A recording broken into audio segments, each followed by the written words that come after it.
1950 तक आधुनिक भारत का इतिहास पढ़ डाले। आज हम लोग आप लोगों के सिलेबस में 3 दिया है। समाज सुधारक आपको पढ़ा दिए, 1857 स्वतंत्रता संग्राम से लेकर के 1950 तक पढ़ा दिए। ये भी दिया कला एवं संस्कृति, पूरे इतिहास से कला एवं संस्कृति। ये देखिए, ये लिखे हैं प्राचीन भारत का इतिहास, एंसेंट हिस्ट्री से अभी हम लोग कला संस्कृति देखते हैं। उसके बाद हम लोग मॉड्यूल में भी देख लेंगे, मॉडर्न में 1857 के पहले भी कुछ आपको बता लेंगे।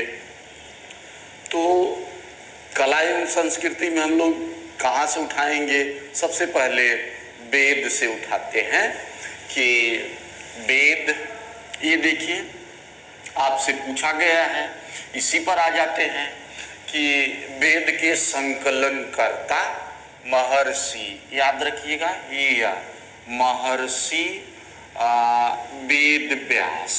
महर्षि वेद व्यास वेद के संकलन करता थे, यानी अपनी भाषा में कहा जाए, लिखना तो नहीं, रचयिता कह लीजिए। रचयिता लिख नहीं सकते, संकलन करता। एक क्वेश्चन आपका हो गया। दूसरा क्वेश्चन है कुल वेद कितने? तो आप बताइए। कुल वेद 4 और क्रमशः मतलब व्यवस्थित कर दीजिए, चारों को क्रम से बता दीजिए। 1 नंबर पर ऋग्वेद, दूसरे नंबर पर यजुर्वेद, तीसरे नंबर पर सामवेद और तीसरे नंबर पर सामवेद, चौथे नंबर पर अथर्ववेद, चौथे नंबर पर अथर्ववेद। ये देख रहे हैं कि चारों वेदों में से ना कभी कभी पूछा गया है कि वेद त्रयी, ये पूछ करके डाट कर दिया कि मतलब चारों वेदों में से 3 वेद के अंतर्गत कौन कौन, त्रयी का मतलब 3 होता है, 3 वेद के अंतर्गत कौन कौन आते हैं? तो आप बता देना। ऊपर से तीनों हैं, ऋग्वेद और यजुर्वेद। यही है मेन पॉइंट आपका। वेद त्रयी, चारों वेदों को क्रम से जानिए। हमेशा यजुर्वेद को 2 नंबर पर रखेंगे, सामवेद तीसरे पर, अथर्ववेद जो क्रम हम बनाए हमेशा यही रहेगा। ऋग्वेद, यजुर्वेद और तीसरे नंबर पर आएंगे तो सामवेद। देख रहे हैं, सामवेद तीसरे नंबर पर सामवेद। ये वेद त्रय क्यों आपका पूछना है कि तीन वेद के अंतर्गत क्यों तीनों को रखा गया है? इसलिए रखा गया है ना कि इन तीनों वेदों का विषय यज्ञ से संबंधित है। यज्ञ, हमारे यहाँ जो पूजा पाठ यज्ञ होते हैं ना, यज्ञ से संबंधित है। और ये अथर्ववेद है ना, आया है खूब, कभी कभी पूछा गया है कि जादू टोना टोटका तथा जड़ी बूटियों का उल्लेख किस वेद में है? तो आप बता देना। ये देख रहे हैं कि यहाँ से उठा लेते हैं कि जादू टोना टोटका तथा जड़ी बूटियों का उल्लेख, जड़ी औषधियों का उल्लेख, जड़ी बूटियों का उल्लेख ये अथर्ववेद में है। अथर्ववेद में ये भी जानते रहिए कि आयुर्वेद की उत्पत्ति अथर्ववेद से हुई है। ठीक है, अब हम लोग चले जाते हैं कि ऋग्वेद पर चले आए। ऋग्वेद की रचना, ऋग्वेद को हम लोग सबसे प्राचीन वेद कह लें कि सबसे विश्व का प्राचीनतम वेद ऋग्वेद की रचना कब हुई है? 1500 से 1000 ईसा पूर्व में हम लोग माइनस में चलते हैं, यानी इसका मतलब एक ईस्वी के 1500 साल पहले ऋग्वेद की रचना हुई। ऋग्वेद में कुल 10 मंडल 1028, इसको जानते रहिए, हो सकता है पेपर में आ जाए। 10 मंडल 1028 सूक्त है। अब हम 3 मंडल, आपको 10 तो नहीं बताएंगे, यहाँ कला संस्कृति में 3 मंडल बता देते हैं। 3 मंडलों में से हो सकता है एक मिल जाए। गायत्री मंत्र आपसे पूछा गया है कि गायत्री मंत्र का उल्लेख किस वेद में, तो किस मंडल में, तो किस ग्रंथ में भी आ सकता है। ऋग्वेद के 3रे मंडल में गायत्री मंत्र, इसको याद रखिएगा, बहुत बार पेपर में आया हुआ है, आ भी रहा है। गायत्री मंत्र का उल्लेख 3रे मंडल में। और ऋग्वैदिक काल में सोम देवता थे, तो पूछा गया है कि सोम देवता का उल्लेख किस मंडल में, तो आप बताओगे कि 9वां मंडल में सोम देवता का उल्लेख। फिर बड़ा अच्छा क्वेश्चन आया है कि हमारे यहाँ जो 4 वर्ण हैं, ब्राह्मण, क्षत्रिय, वैश्य और शूद्र, 4 वर्णों, ये देखो कि 4 वर्णों का उल्लेख ऋग्वेद, पहले तो आप ग्रंथ का नाम दे दो।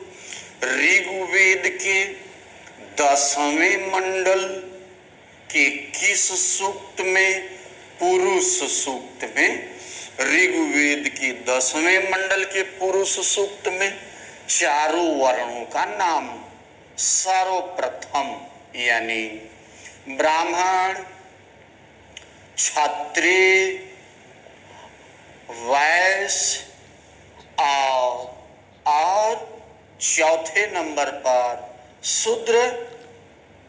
हमारे हिंदू धर्म शास्त्रों में ऐसा आया है कि 4 वर्णों की उत्पत्ति धर्मशास्त्र, ऐतिहासिक दृष्टिकोण कुछ और है, धर्म के दृष्टिकोण से ये देखो, ब्रह्मा के मुख से ब्राह्मण की उत्पत्ति, ब्रह्मा के भुजा बाहु से क्षत्रिय की उत्पत्ति, और जांग से वैश्य, और पैर से शूद्र की उत्पत्ति। इतना जानते रहिए, ऋग्वेद में आप जो है देख रहे। और आइए थोड़ा सा यजुर्वेद के बारे में। यजुर्वेद में यज्ञ के नियमों तथा जो देख रहे हैं बताए हैं ना कि तीनों वेदों का विषय यज्ञ से संबंधित है। तो जो हम लोगों के यहाँ यज्ञ पूजा पाठ होते हैं, यज्ञ के नियमों तथा विधि विधानों का उल्लेख, विधि विधानों का उल्लेख, इसीलिए यजुर्वेद को आया हुआ है कर्म कांडी वेद। कर्म कांडी वेद के नाम से भी जाना जाता है। सामवेद में आप इतना जान जाओ ना कि सामवेद से भारतीय संगीत की उत्पत्ति हुई है। सामवेद को भारतीय संगीत का आ सकता है क्वेश्चन, बार बार आया हुआ है कि साम का अर्थ गान या लय राग कब गाया जाता है। यज्ञ के अवसर पर मंत्रों के समूह को लय से राग से गाया जाता है। पंडित जी लोग कहते हैं ना, उठो उठो लय लेकर राग लेकर गाओ, तो हम कह सकते हैं कि साम भारतीय संगीत का मूल सामवेद। भारतीय, आप इतने जानो भारतीय संगीत की उत्पत्ति सामवेद से हुई है। अथर्ववेद में बता ले गए। जादू टोना टोटका जड़ी बूटियों आयुर्वेद की उत्पत्ति। ठीक है, इसके बाद हम लोग थोड़ा सा वेद के बाद उपनिषद। उपनिषद का अर्थ क्या बताया गया है कि उपनिषद का अर्थ गुरु के समीप बैठकर रहस्यमय बातों को जानना। गुरु जैसे हमारा आपका रिलेशन है, गुरु शिष्य को ब्रह्मांड के रहस्यमय, संसार के रहस्यमय बातों का उजागर कर रहा है शिष्य के सामने कि हे बच्चों, जितना संसार को देख रहे हो, जान रहे हो, उतने तक नहीं है, किंतु क्योंकि बहुत सारे रहस्य भी छिपे हुए हैं, इतने जान। कुल उपनिषद 108, ये भी नहीं आया हुआ है। आया क्या है आपको इस बार के पेपर में आ सकता है कि सत्यमेव जयते किस उपनिषद से लिया गया है, तो आप जानते रहिएगा। मुंडको, मुंडको उपनिषद से सत्यमेव जयते ग्रहण किया गया है। इसको भूल जाना कोई बात, इसको भूल जाना कोई, इसको ना भूलना आप। मुंडको उपनिषद से सत्य मेव यानी हमेशा सत्य की विजय होती है, सत्य की विजय होती है। कम खाओ, कम पहनो, धर्म का रास्ता कभी नहीं छोड़ना चाहिए, सत्य का रास्ता कभी नहीं छोड़ना चाहिए। असत्य का रास्ता ले लिए तो कुछ दिन बाद किला भर भरा के गिरता है, उसके बाद पता नहीं चल पाता है कि किस ढंग से कब किस क्षण किला गिर गया। इसलिए दुनिया वालों को दिखाने के लिए नहीं कि दुनिया वाले देखें, वाहवाही लूटें, इसके लिए नहीं, अपना जीवन व्यर्थ नहीं करना चाहिए। दुनिया वालों हम नरक में जाएंगे तो दुनिया वालों को बुला लीजिए कि दुनिया वालों नरक जा रहे हैं, आप भी चलो। नहीं जाएंगे, कोई नहीं जाएगा। क्षण क्षण जो कर्म किया जा रहा है, गिनती करके एक एक कर्मों का फल व्यक्ति को भुगतना। इसलिए हमेशा धर्म का रास्ता लेकर के चलो, सत्य में। देख रहे, हमेशा सत्य की विजय होती है। सत्य के रास्ते पर चलने वालों को बड़ी हैरानी परेशानी आती है, किंतु सत्य का रास्ता नहीं छोड़ना चाहिए। चलिए आगे चलते हैं, थोड़ा सा रामायण के बारे में देख लेते हैं कि रामायण। देख रहे हैं, अभी हम आपको उपनिषद बताए हैं ना, इतना जानते रहे, उपनिषद में ये चीज जानते रहिए। रामायण में हम लोग 2 नंबर पे देखे, रामायण में देख लेते हैं कि रामायण की रचना 5वीं सदी ईसा पूर्व में महर्षि वाल्मीकि द्वारा रामायण की रचना की गई थी। रामायण में वर्तमान में कुल 24,000, इसको भी जानते रहिएगा, वाल्मीकि जानते रहिए, 24,000 श्लोक जानते रहिए। और संत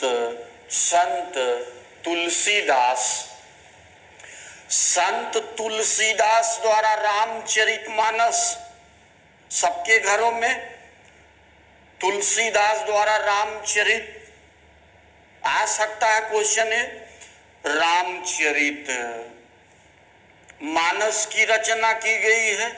आपसे कई बार क्वेश्चन आया हुआ है कि संत तुलसीदास किस मुगल बादशाह के समकालीन थे, तो आप जानते हो कि पहला मुगल बादशाह बाबर, कुल 15 गिनती करा चुके हैं 15 को। बाबर, हुमायूं का पुत्र अकबर, इसको जानते रहिएगा कि अकबर के समकालीन संत तुलसीदास, मतलब यही जब बादशाह था तो संत तुलसीदास रामचरितमानस की रचना किए थे। अच्छा, फिर आप देखोगे ना तो अकबर ही फारसी भाषा में अनुवाद कराया है। आप जानते हो बदायूनी, पूरा नाम जान जाइए, अब्दुल कादिर बदायूनी से अकबर, देख रहे लिख देते हैं कि अब्दुल कादिर बदायूनी से अकबर फारसी भाषा में रामायण का अनुवाद कराया था। अच्छा, एक मजे की बात ये भी जानो ना कि बदायूनी रामायण महाभारत दोनों का फारसी भाषा में अनुवाद किया था। महाभारत में आप जानते भी हो सैकड़ों बार पेपर में आया है कि रजनामा, ये शीर्षक दिया गया था रजनामा। ठीक है, ये इतना आप जान जाइए। रामायण की रचना महर्षि वाल्मीकि द्वारा, वर्तमान में 24,000 श्लोक। संत तुलसीदास द्वारा रामचरितमानस की रचना, तुलसीदास मुगल बादशाह अकबर के समकालीन, और बदायूनी फारसी भाषा में अनुवाद किया। महाभारत को हम लोग क्या देखिए, महाभारत की रचना 4वीं सदी ईसा पूर्व में महर्षि वेद व्यास द्वारा की गई थी। महाभारत में महाभारत का प्राचीन नाम जय संहिता।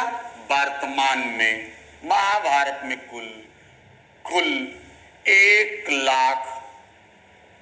लाख श्लोक।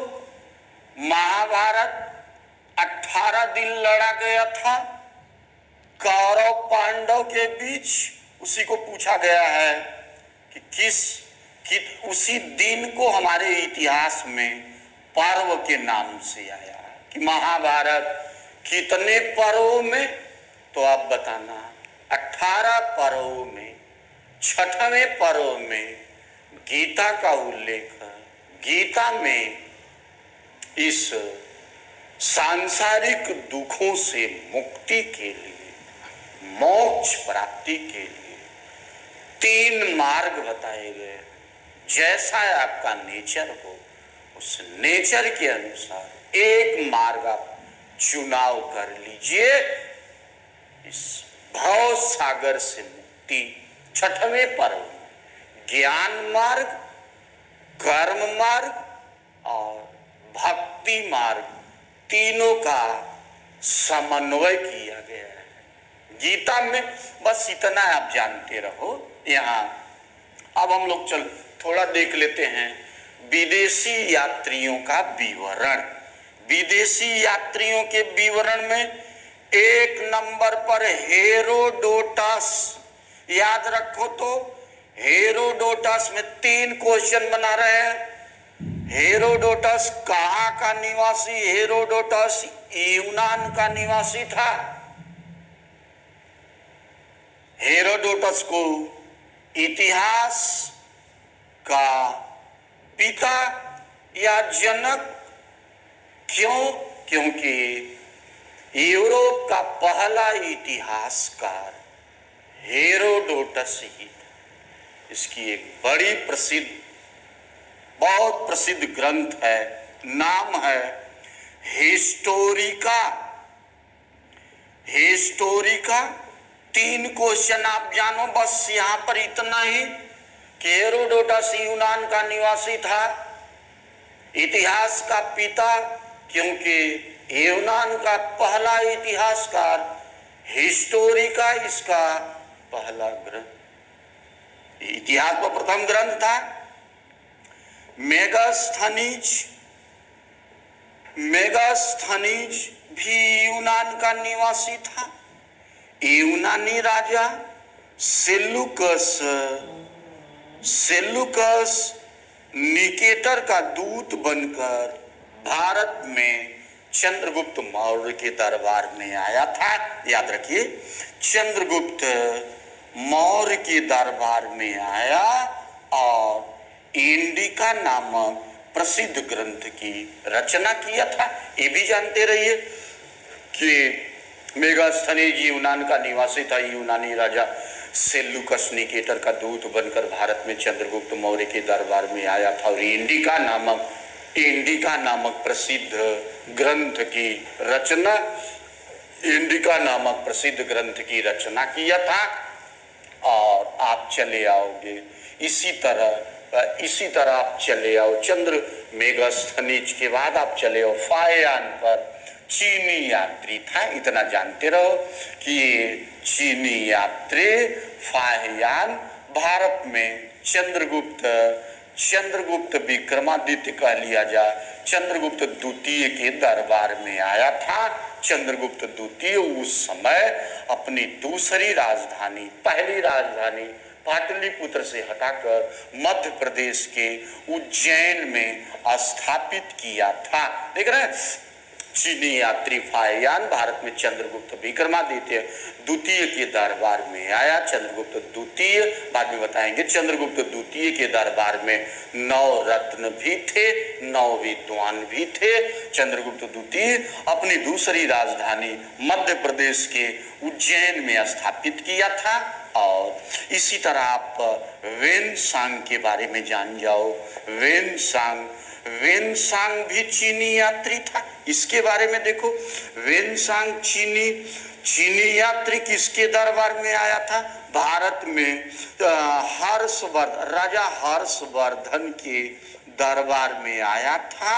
और बिहार के नालंदा विश्वविद्यालय में बौद्ध शिक्षा दीक्षा ग्रहण किया था। और इसका एक बड़ा प्रसिद्ध ग्रंथ था सी पूरा नाम नहीं मिलेगा, चीनी भाषा चीनी यात्री वेनसांग भारत में हर्षवर्धन के दरबार में आया, बिहार के नालंदा विश्वविद्यालय में बौद्ध शिक्षा दीक्षा ग्रहण किया। और CUK नामक इसका एक बड़ा प्रसिद्ध ग्रंथ था। इसी प्रकार आप लोग यहाँ पर अलबरनी चलो मध्यकाल में अलबरनी बताएंगे। एक बार इसको 2-3 मिनट के अंदर रिवीजन कर लीजिए तो कि वेद के संकलन करता महर्षि वेद व्यास। कुल वेद क्रमशः 4 ऋग्वेद यजुर्वेद सामवेद अथर वेद त्रयी। इसको याद रखना, वेद त्रयी के अंतर्गत कुल 3 वेद ऋग्वेद यजुर्वेद सामवेद, क्योंकि तीनों वेदों का विषय यज्ञ से संबंधित। चौथा वेद अथर्ववेद, जादू टोना टोटका जड़ी बूटियों का उल्लेख। ऋग्वेद पर हम लोग आ गए। ऋग्वेद विश्व का प्राचीनतम ग्रंथ है। ऋग्वेद की रचना 1500 से 1000 ईसा पूर्व। ऋग्वेद में 10 मंडल 1028 सूक्त है। तीसरे मंडल में गायत्री मंत्र का उल्लेख है। 9वां मंडल में सोम देवता का उल्लेख है। ऋग्वेद के 10वें मंडल के पुरुष सूक्त में सर्वप्रथम 4 वर्णों का उल्लेख आया। ब्राह्मण क्षत्रिय वैश्य एवं शूद्र। हमारे हिंदू धर्म शास्त्रों में ऐसा उल्लेख है कि ब्रह्मा के मुख से ब्राह्मण, बाहु से क्षत्रिय, जांग से वैश्य तथा पैर से शूद्र की उत्पत्ति है। यजुर्वेद में हमारे यहाँ जो यज्ञ पूजा पाठ होती, यज्ञ के नियमों तथा विधि विधानों का, इसीलिए इसे कर्मकांडी वेद के नाम से जाना जाता है। भारतीय संगीत की उत्पत्ति सामवेद से हुई। उपनिषद का अर्थ गुरु के समीप बैठकर रहस्यमय बातों को जाना। कुल उपनिषद 108 है। मुंडको उपनिषद से सत्यमेव जयते ग्रहण किया गया है। रामायण की रचना महर्षि वाल्मीकि द्वारा की गई थी। वर्तमान में कुल 24,000 श्लोक है। संत तुलसीदास रामचरितमानस की रचना किए थे। तुलसीदास मुगल बादशाह अकबर के समकालीन थे। रामायण कुल 7 कांडों में है। रामायण इसको भी याद रखिएगा, 7 कांड भले न याद रहे किंतु इतना जानते रहे, रामायण कुल 7 कांडों में है। जानना चाहते हो बता सकते हैं आपको। बाल कांड, अयोध्या कांड, अरण्य कांड, किष्किंधा कांड, सुंदर कांड, लंका कांड और उत्तर कांड, ये 7 जानते रहिएगा। ठीक है कि रामायण तुलसीदास अकबर के समकालीन थे। बदायूनी, इसको जानिए, बदायूनी ही पूछा गया है। पूरा नाम नहीं भी जानोगे आप लोग तो कोई बात है। अकबर के समय में अब्दुल कादिर बदायूं रामायण का फारसी भाषा में अनुवाद किया था। यही बदायूं ने अकबर के समय में महाभारत का भी फारसी भाषा में अनुवाद किया। शीर्षक दिया गया था रज्य। शीर्षक को आप विशेष याद रखना, रज्य नामा शीर्षक दिया गया था।